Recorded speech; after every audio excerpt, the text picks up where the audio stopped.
AMH test అనేది pregnancy plan చేసే ప్రతి ఉమెన్ చేసుకోవాల్సిన అవసరం ఉందా? నేను మీ doctor Shilpa, obstetrician and gynaecologist, infertility specialist, laparoscopic surgeon. నేను ఈ రోజు ఈ మధ్య జనరేషన్ లో ప్రతి ఒక్కరికి ఏఎంహెచ్ అనే టెస్ట్ అవేర్నెస్ పెరగడంతో ప్రతి ఒక్క ఫీమేల్ వచ్చేసి పెళ్లి అయినా పెళ్లి కాకపోయినా ఫర్టిలిటీ గురించి ప్లాన్ ఉన్నా లేకపోయినా జనరలీ ప్రతి ఒక్కరు ఏఎంహెచ్ టెస్ట్ చేయించుకొని రిపోర్ట్స్ తో పాటు వచ్చేస్తున్నారు. సో ఇది యాక్చువల్లీ మీరు ఏఎంహెచ్ టెస్ట్ చేయించాలి అని తెలుసుకోవాలి అని అనుకోవడంలో తప్పు ఏమాత్రం లేదు.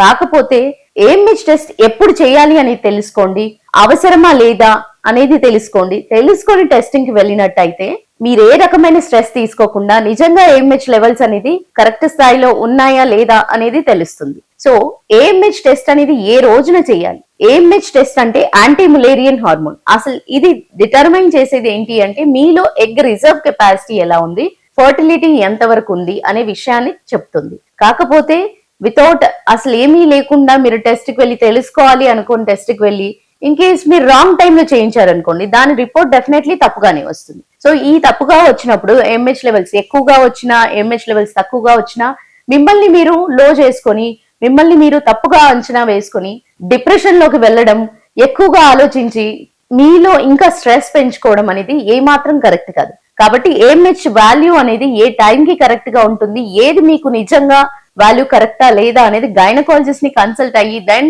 తర్వాత ఏఎంహెచ్ టెస్ట్ చేసుకున్నట్టయితే మీకు సమాధానం కరెక్ట్ గా తెలుస్తుంది. మీకు అనవసరంగా స్ట్రెస్ తీసుకోకుండా అసలు అవసరమా లేదా, ఏ ఏజ్ లో చేసుకుంటే బెటర్. ఇప్పుడు 20 సంవత్సరాల వయసులోనే ఏఎంహెచ్ వెళ్ళినట్టయితే అనవసరమైన స్ట్రెస్ మీరు తీసుకోవడమే. అది కరెక్ట్ టైంలో చేయించినప్పుడు వచ్చే నంబర్ డెఫినెట్లీ అది మిమ్మల్ని కోయిన్సైడ్ చేయదు, మీలో ఉన్న స్థాయిని చెప్పదు.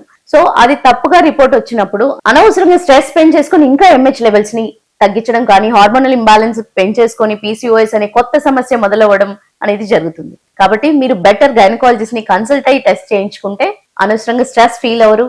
Thank you.